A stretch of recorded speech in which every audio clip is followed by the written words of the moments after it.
Hai sobat terkasih, kembali lagi dengan saya di sini. Saya ingin mengucapkan terima kasih lagi kepada sahabat-sahabat saya yang sudah mensubscribe channel kami. Dan bagi yang belum, saya ingatkan sekali lagi untuk mensubscribe ya. Bisa juga langsung klik like, jangan lupa. Juga gambar loncengnya, jadi kalian tidak akan ketinggalan cerita-cerita seru yang akan kami ceritakan di sini. Kali ini saya akan kembali menceritakan sebuah kisah dari buku Mas Herwi dengan judul Meminjamkan Rasa, Mengajak Arwah Berdoa Bersama. Kisah ini menjadi salah satu dasar teknis penting saya dalam berhubungan dengan arwah. Pendek kata, dalam kisah ini saya diberi pelajaran dasar tentang bagaimana mendoakan arwah oleh arwah seorang perwira tinggi Angkatan Udara pada zaman pemerintahan Presiden Soekarno. Almarhum yang jasadnya sekarang dimakamkan di Taman Makam Pahlawan Kalibata, Jakarta, juga dikenal sebagai seorang insinyur sekaligus dalang wayang kulit Jawa. Semasa hidupnya, beliau juga menulis beberapa buku tentang wayang. Kisah ini diawali dengan telepon seorang rekan akupunturis senior. Ia mengatakan bahwa mengalihkan seorang pasiennya bernama Ibu Iva, bukan nama sebenarnya, untuk saya terapi. Karena sudah seringkali kolaborasi terapi dengan rekan akupunturis tersebut, tanpa bertanya lagi saya sanggupi saja permintaan itu. Pagi itu saya tiba di klinik akupuntur sesuai perjanjian. Pasien pertama saya adalah Ibu Iva.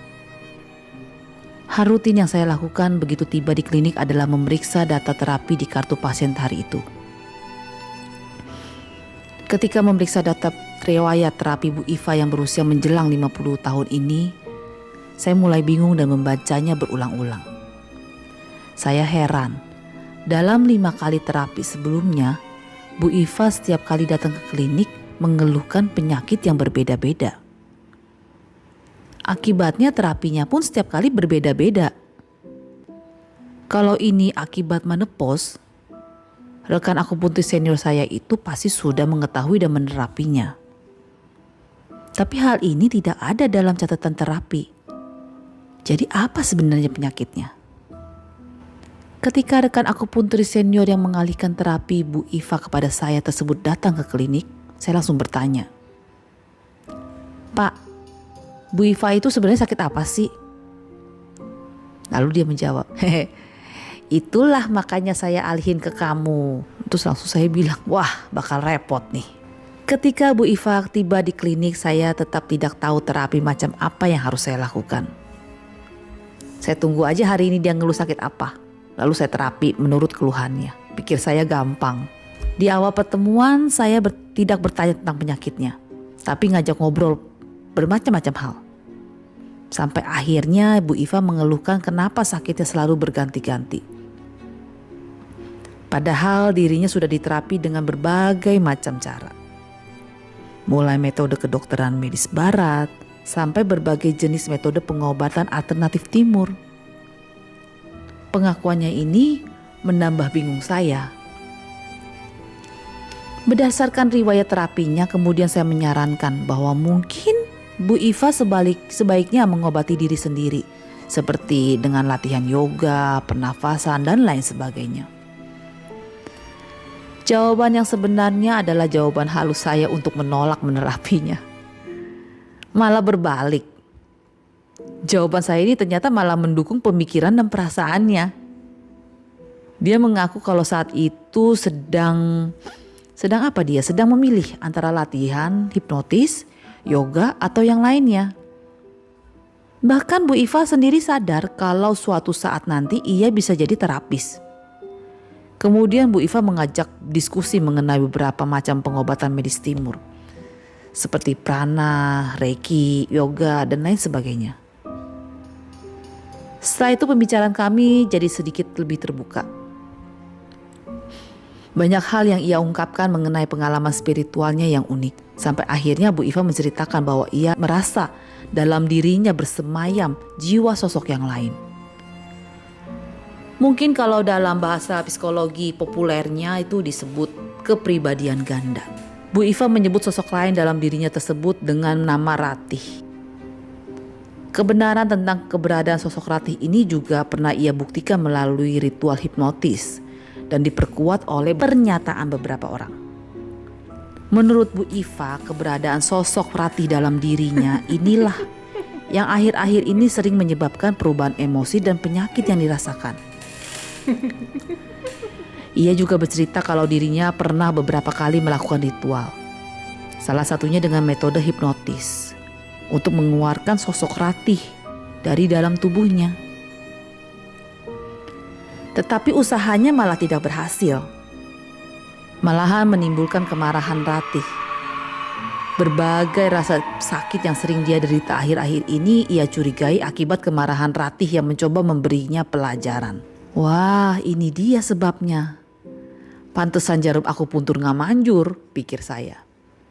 Ketika saya teringat seorang teman akupunturis lulusan dari Akademi Tradisional Chinese Medicine di Cina, ia bercerita bahwa selama belajar ilmu akupuntur di negeri Cina, sebenarnya juga menemui berbagai macam kasus aneh dalam praktik akupunturnya. Tetapi hal ini tidak pernah ia ungkapkan secara terang-terangan, karena metode pengobatannya sangat unik, kasus per kasus. Jelas hal seperti ini tidak bisa dimaksudkan dalam standar kurikulum pengajaran pengobatan tradisional Cina. Kalau begitu, apa kira-kira yang bisa saya bantu Bu Iva? Tanya saya. Tolong bantu saya agar rasa sakit ini hilang dan Ratih tidak terlalu berpengaruh lagi terhadap kondisi kesehatan saya. Tapi jangan mencoba untuk mengeluarkan Ratih ya Mas. Takutnya dia marah lagi, kata Bu Iva dengan nada setengah memelas bercampur khawatir. Baik Bu Iva, tapi rasanya saya tidak akan menggunakan jarum akupuntur untuk menerapi Ibu. Saya akan mencoba mengangkat rasa sakitnya dengan terapi energi, semacam terapi prana. Bagaimana Bu? Boleh Mas. Apalagi saya juga hari ini lagi gak mood ditusuk-tusuk jarum, katanya. Jawabnya. Sementara Bu Iva berbalik di tempat tidur yang biasa buat saya periksa pasien. Saya berdiri agak jauh di sampingnya. Saya menengadah kepala, berdoa memohon agar Tuhan mengizinkan dan memberkati saya untuk menerapi Bu Iva. Saya tetap dalam kondisi berdoa ketika berjalan mendekati Bu Iva yang berbaring tenang. Saat saya mengangkat kedua tangan setinggi-tinggi dada, bersiap mulai sapuan terapi energi, tiba-tiba aura praktek ruang kamar berubah hening. Wah, ada apa ini? Siapa yang datang? Kata saya dalam hati. Kemudian menurunkan tangan pelan-pelan. Setengah menunduk, memejamkan mata, lalu membuka saluran komunikasi dengan alam lain. Salam kenal Herr Wiratno. Saya adalah ayahnya Iva, kata arwah seorang pria yang saya rasakan berada di pojok ruangan dekat kaki tempat tidur. Selamat pagi Pak, balas saya dalam hati sambil menebak-nebak maksud kedatangannya. Masalah Ratih yang ada di dalam diri putriku itu sebenarnya ada sangkutannya dengan saya. Jadi masih dalam tanggung jawab saya sebagai ayahnya. Jadi tolong kamu teruskan dengan membuka terapimu. Tapi proses selanjutnya biarlah saya yang meneruskannya. Setelah terapi saya selesai, saya beritahu kamu proses selanjutnya, kata arwah bapak tersebut menjelaskan maksud kedatangannya. Oh, rupanya yang datang adalah arwah almarhum ayahnya Bu Iva. Karena tidak tahu bagaimana harus bersikap, saya bertanya melalui bahasa batin.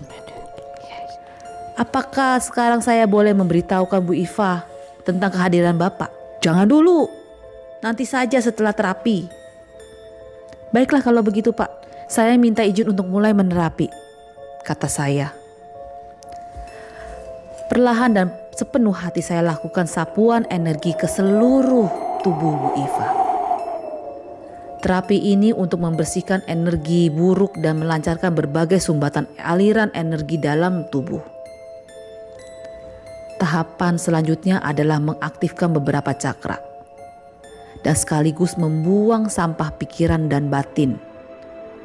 Dalam proses membuang sampah batin inilah saya merasakan kehadiran sosok Ratih. Mengingat pesan Bu Iva dan almarhum ayahnya, maka saya tidak berusaha merasakan sosok Ratih lebih dekat, apalagi menyapanya. Selesai melakukan pembersihan energi, saya mulai mengaktifkan cakra spiritual Bu Iva. Lalu mundur dan mempersilahkan arwah ayah Bu Iva untuk mengambil alih terapi. Kali ini saya memilih untuk tidak menyaksikan proses terapinya. Saya anggap ini urusan keluarga, hubungan pribadi antara ayah dengan putrinya. Untuk itu, saya memilih keluar ruangan praktek dan menunggu di lantai bawah klinik. Walaupun sambil duduk santai, saya tetap menjaga keheningan batin dan memantau secara batin keadaan di ruang praktek.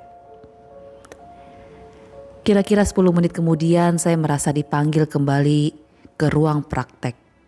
Begitu masuk saya melihat Ibu Iva masih dalam posisi terbaring, tertidur. Saat itulah saya diberitahu oleh arwah ayahnya bahwa sosok Ratih sudah dipanggilnya kembali. Tapi masih ada ritual lanjutan yang harus dilakukan Bu Iva. Saya diminta menyampaikan pesan kepada Bu Iva mengenai rincian ritual yang harus dilakukan. Setelah itu arwah almarhum ayahnya Bu Iva pamit pergi. Saya kembali keluar ruangan dan meninggalkan Bu Iva yang masih tertidur. Sambil duduk mengheningkan diri, saya termenung. Gila ini. Memberitahu Bu Iva kalau arwah almarhum ayahnya tadi datang menerapi saja belum tentu dia percaya. Apalagi harus menyampaikan pesan yang aneh ini, pikir saya ragu-ragu. Walaupun untuk tidak percaya atau dikira mengada-gada adalah resiko yang sejak awal diisyaratkan kepada saya menerima kemampuan dan misi hidup aneh sebagai seorang penyampai pesan arwah ini, tetap saja saya perlu waktu untuk menguatkan diri setiap kali menemuinya.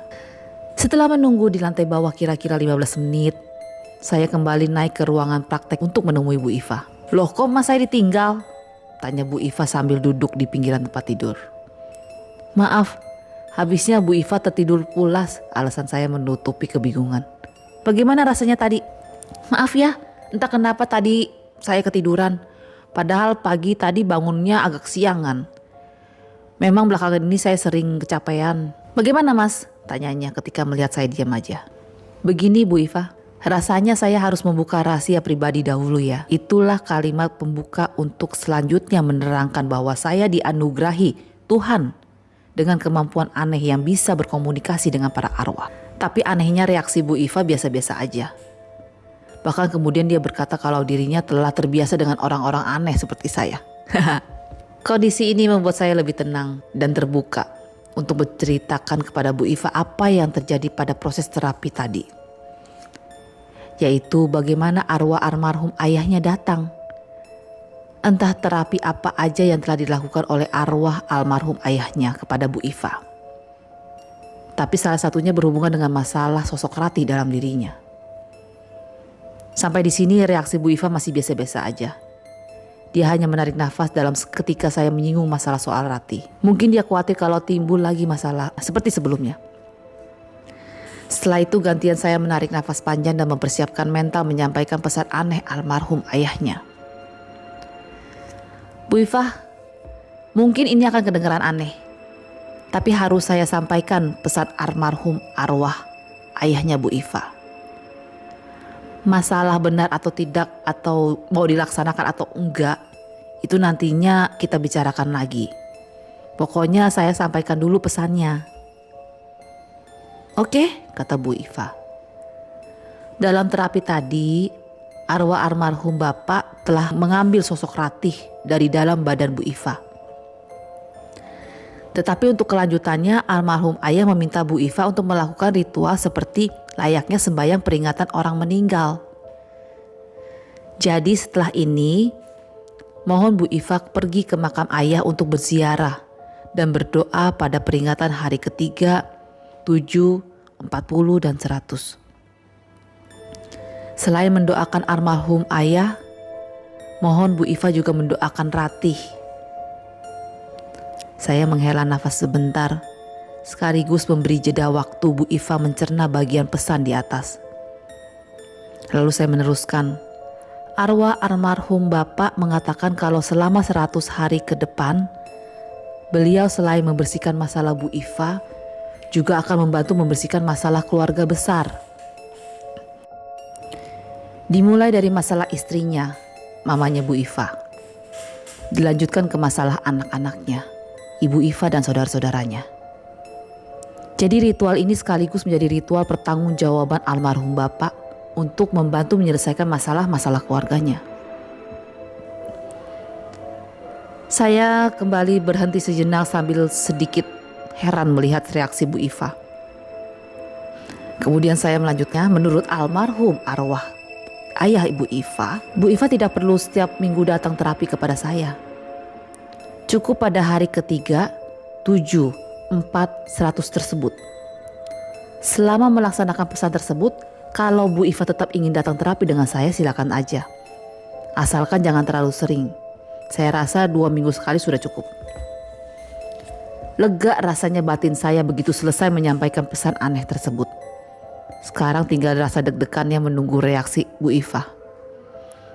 Tapi ternyata Bu Iva masih biasa-biasa aja. Malah kemudian dia bercerita bahwa almarhum ayahnya adalah seorang perwira tinggi angkatan udara yang juga bergelar insinyur. Terkadang beliau terkenal sebagai seorang dalang wayang kulit.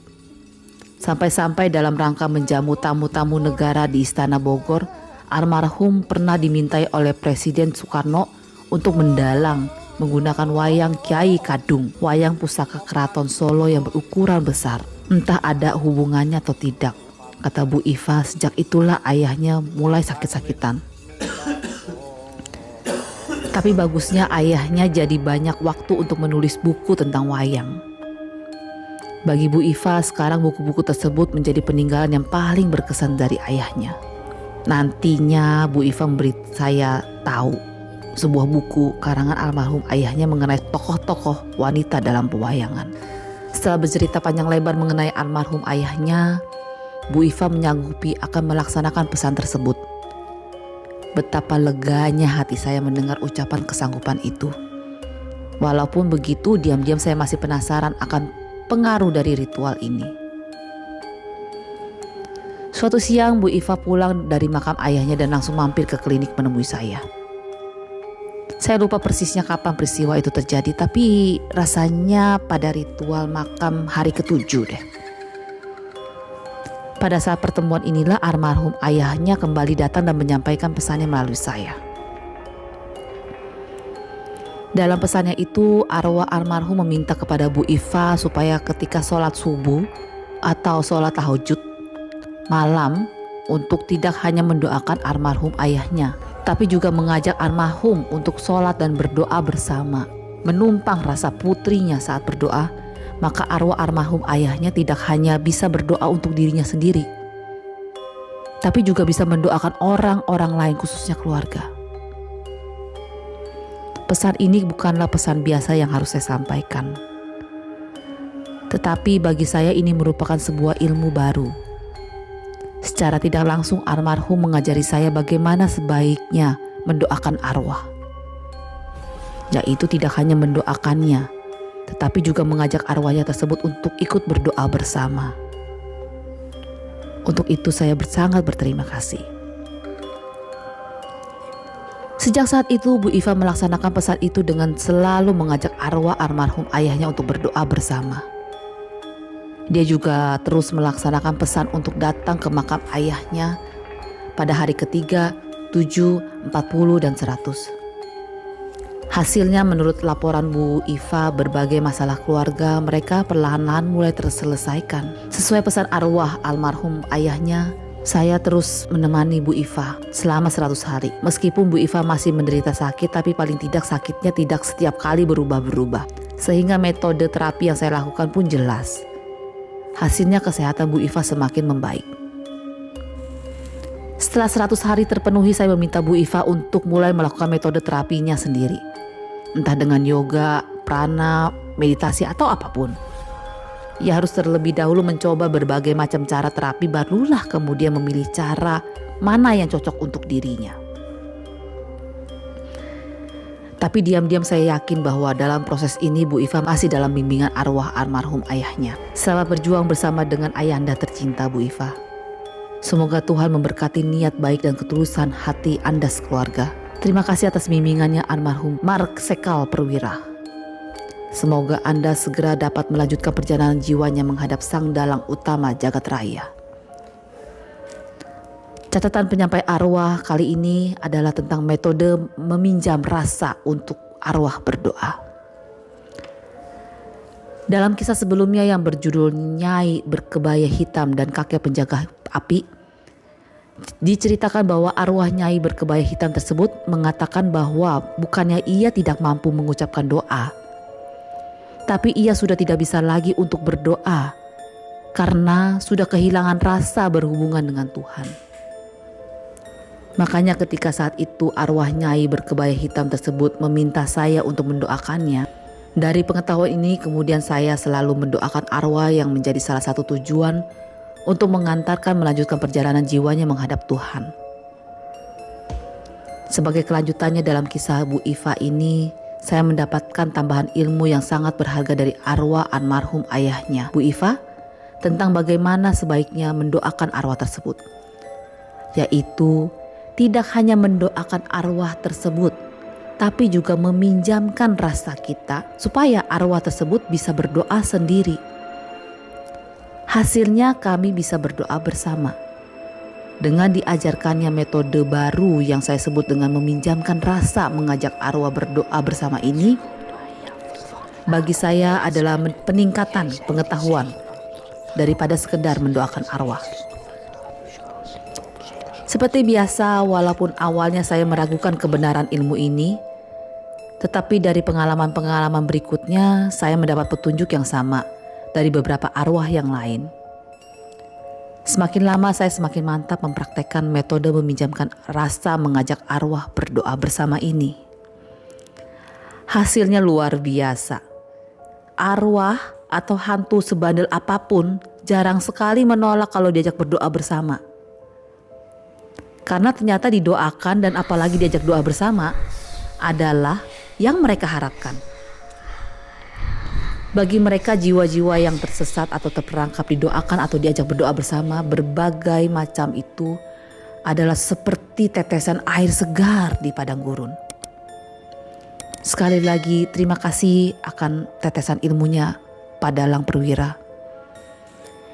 Ikuti terus cerita dan pengalaman real yang akan saya ceritakan di episode selanjutnya. Sampai jumpa.